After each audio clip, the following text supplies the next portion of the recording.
auka jabarani soube sako ni ka osigi ka onyeshi NFTV jabarani ma yasa ka auka dugu kuna funyo soro ni auka shufe folie bi don kibaru kene konnala kuna funi munu soro la ambulo bi olubina boli bakuruba la bi don bayin ka no benimbe 22 septembre ma malika yerema horonya tali sam biworona ayo danse soni amina kuna funi wala oyi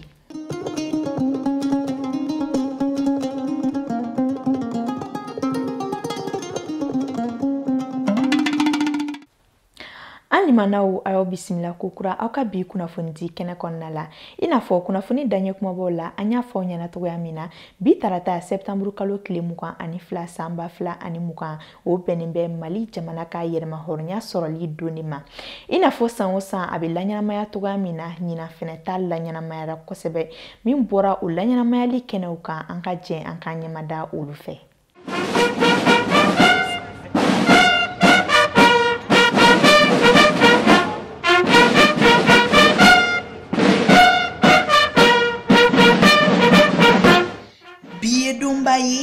biye nyakari donye biye kunkorotan donye biye nisondia dombaye biye seli donye anka jamana konnala kata septembre kalo kile mugan ani fla samba kelen keme kononton ani bioro la kana bla septembre kalo kile mugan ani fla samba fla ani mugana oye bamaliba aleka yerema horonya tali sam bioro de ye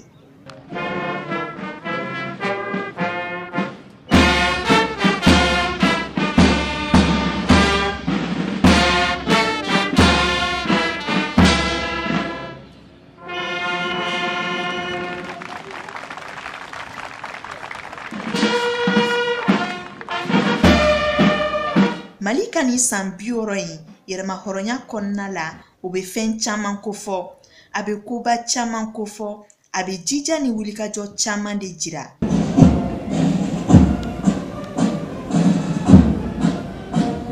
sira jami tamara mali marabakaw fe yasa jamana in ka ke malidenw tayi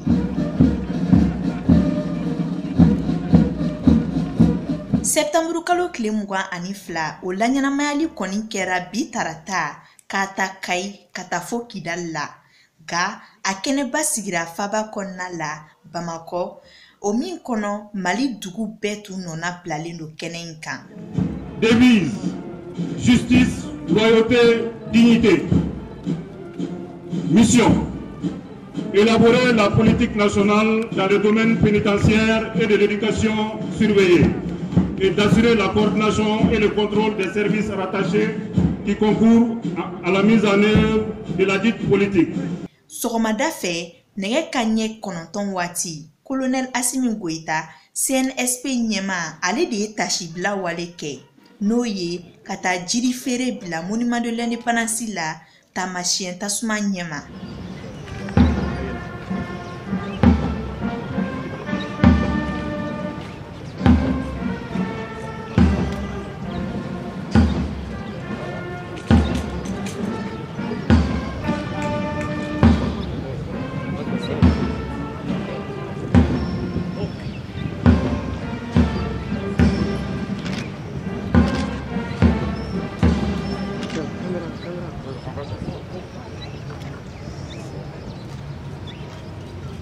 Temelen kofe nyanaje to tarake bas a génie militaire kono marifata kene sanfe maw sensenen ko ka se place d'armes na colonel Assimi Goïta CNSP nyema ali koni yalala nin ka finitigi jekulu befu o min kofe malika yerema horonya tasibla tama dabora malika lege fini tabaw befe u ka fanfar ka foli kankoroma u jugoro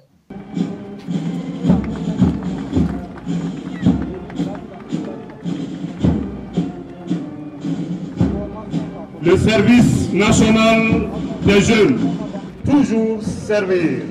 Mission, appuyer les unités engagées au combat.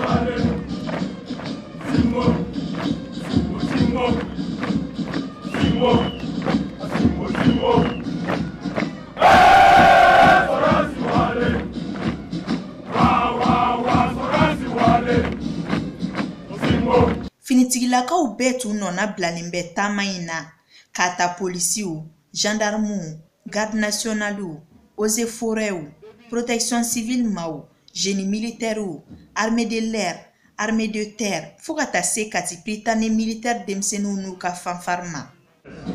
Préserver l'intégrité du territoire national, concourir à la défense opérationnelle du territoire, participer aux actions en faveur de la paix et de l'assistance humanitaire.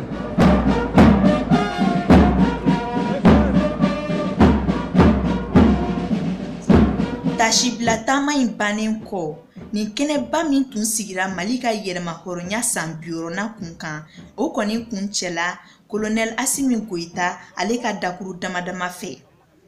Bakurubaya la, a ka kumaw tun ye folikan ye ka ɲɛsin malidenw bɛɛ ma, ani fɛnɛ welewelemada tun don ka taa malidenw yɔrɔ cɛsiri ani wulikajɔ baaraw ma Malikura jɔli bunankun kan. An bɛ Ala deli, Ala ka yɛrɛma hɔrɔnya tali don la ɲɛnamayali caman jira an kɛnɛma la.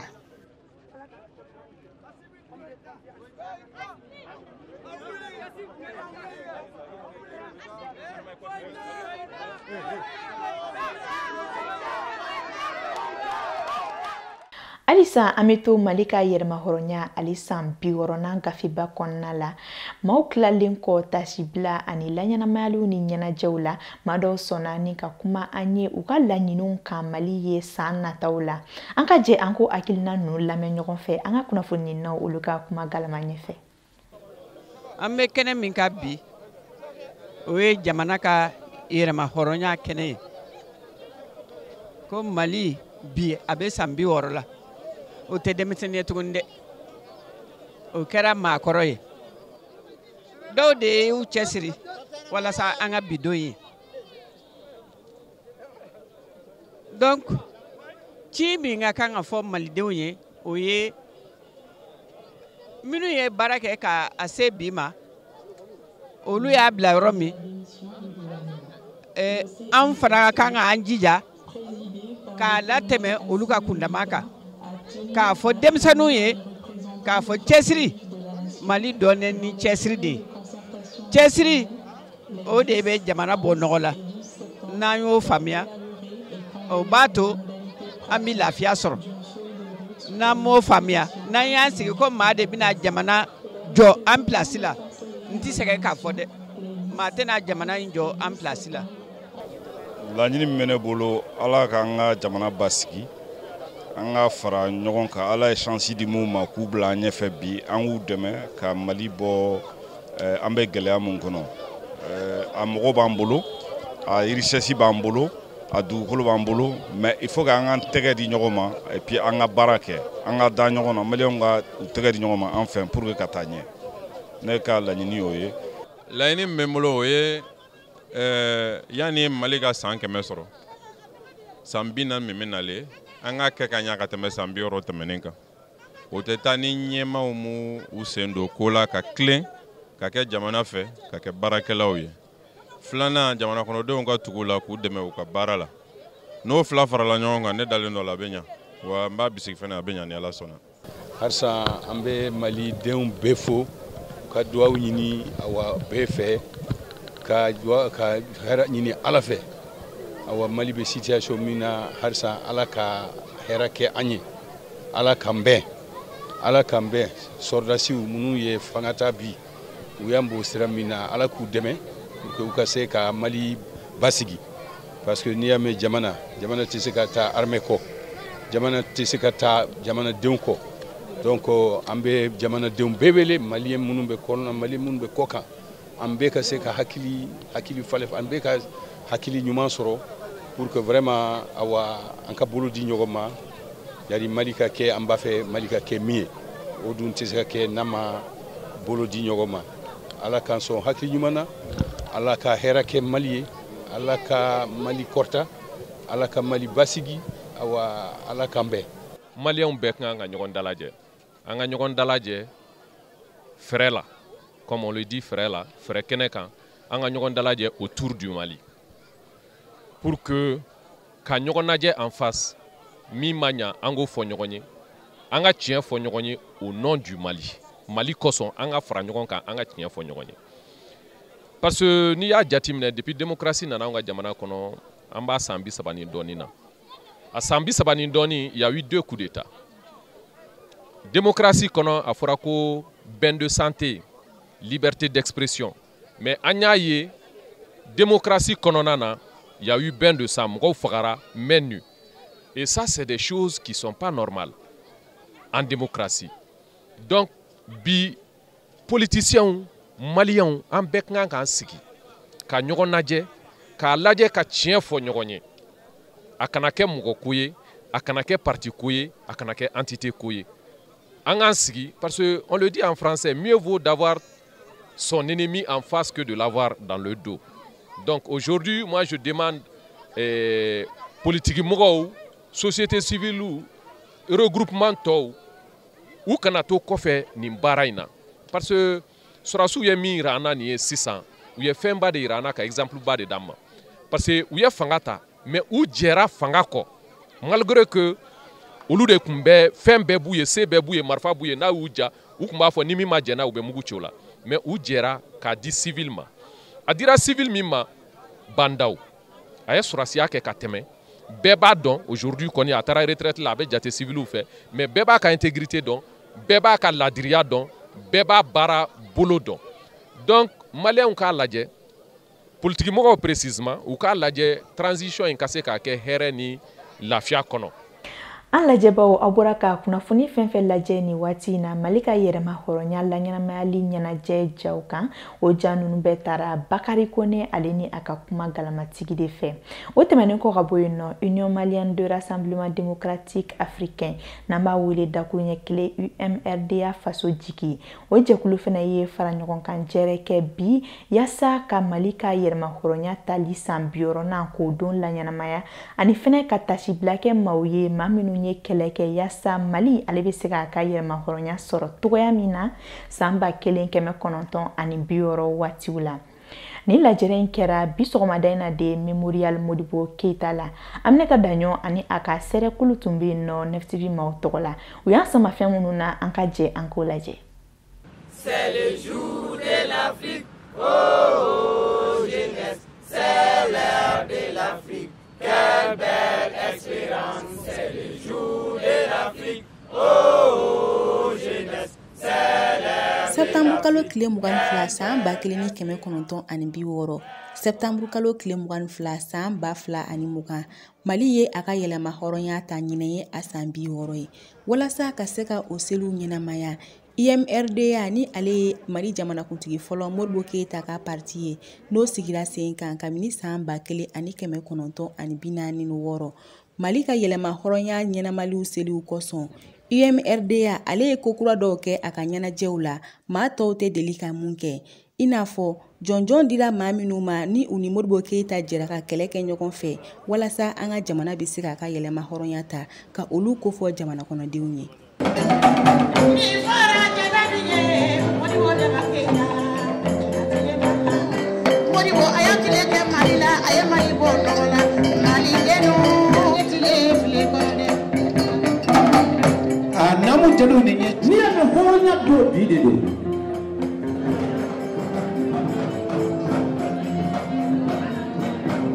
Anga parti de lutte ka Mali orania sɔrɔ en 1960. Anga parti tse ka toko. Antise ka ɲina.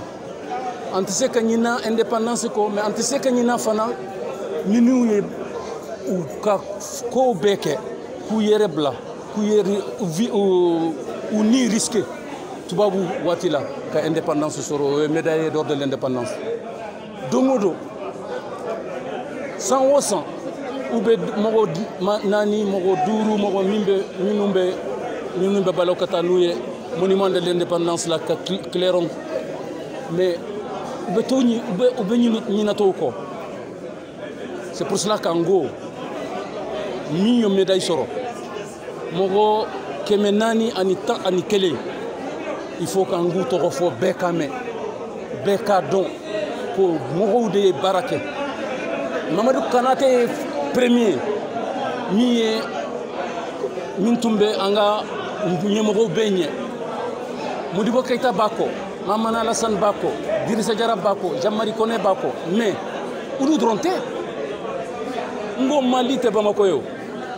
Mali bɛ bɔ Kayide ka taa Kidal. O bɛɛ la mɔgɔw bɛ min ye baara kɛ pour que indépendance ka kɛ. O tɔgɔ de fɛra bi. An y'o olu de kan kɔrɔta bi. Sans kɔrɔta. Voilà, an y'o de kɛ ka bɛn ni o ye indépendance ye, au fait d'indépendance ye. Ka mɔgɔw hakili jigi. Ka jira mɔgɔw la ko mɔgɔ caman de ye baara kɛ. Jɔnjɔn in dira maa 415 minnu ma, hali n'a sɔrɔ u caman tɛ balo la, u caman somɔgɔw tun bɛ kɛnɛ in kan, u ka kumalasela ye seereyali kɛ an ye. Ne fa ni Modibo Keita de baara kɛ. Ne nana bi parce que ne fa ye médaille d'or de l'indépendance sɔrɔ. Ale de ye Modibo ko kɛ ɲɔgɔn ye. Sinon Modibo olu y'an fa de ye. An kɔni ka bi se ka mun kɛ sisan ka an sen da u sen da yɔrɔ la. Ko ni i y'a sɔrɔ i fa bɛ yiri mun fɛ n'i ma se ka a bonya i b'i sira a suma la. An mɔgɔw minnu bɛ yan bi salle ninnu na an tɛ parti kelen na an bɛɛ bɛ couleur wɛrɛ la mais mun y'an fara ɲɔgɔn kan o y'a ye de bi ye 22 septembre de 22 septembre mɔgɔ mɔgɔ ye kɛlɛ kɛ 22 septembre la 22 septembre kama pour que Mali ka yɛrɛma hɔrɔnya sɔrɔ olu bɛɛ de ka fête ye bi ye. Donc n ye mun fɔ n ka discours la n ko an minnu y'u denw ye ani u musow ani u balimaw ye a cɛ ka ɲi an kana bi kana tasi bila k'u ye k'a fɔ u ye mun kɛ Mali ye an y'a dɔn k'a fɔ ni Ala y'an dɛmɛ u ye sira mun yira an na an fana tɛ b'o sira kan. Sani Mali hymne national cɛ an ka todunkan na n'o ye bamanankan ye, nin kɛnɛba in baaraw bɛɛ daminɛna ni tasibila kɛ ye ka ɲɛsin Modibo Keita ma.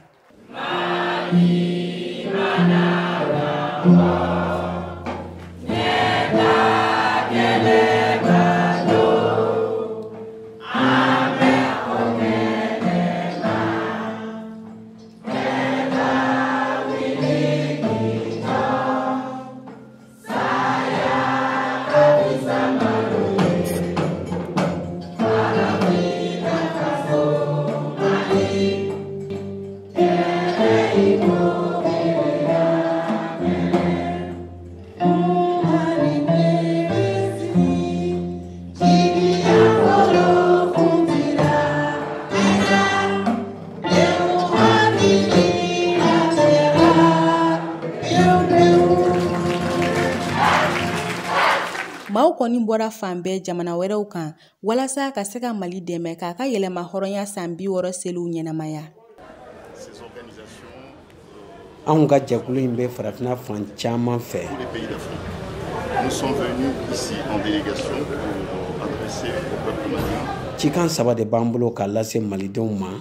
Fɔlɔ ye k'an ka kanu jira u la, u ye wulikajɔ min kɛ fasoko la. O ye misali ɲuman ye k'a jira jamana tɔw la minnu ka jamana bɛ marabajuguw bolo farafinna kɔnɔna na. Anw nana o foli de kɛ Malidenw na.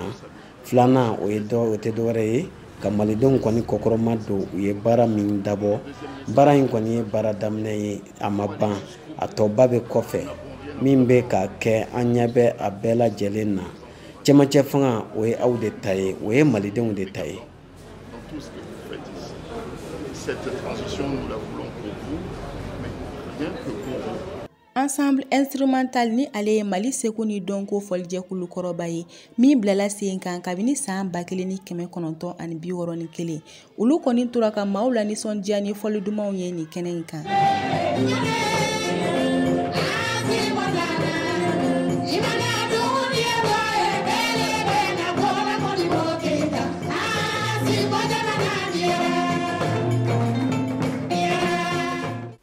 A dogolen tɛ mɔgɔ si la Mali kɔnɔ ani Mali kɔ kan k'a fɔ ko ɲɛmɔgɔ tɛ Mali kɔnɔ kabini jamanakuntigi kɔrɔ Ibrahim Boubacar Keita ale ka fanga dafirila utu kalo tile 18 tɛmɛnen na.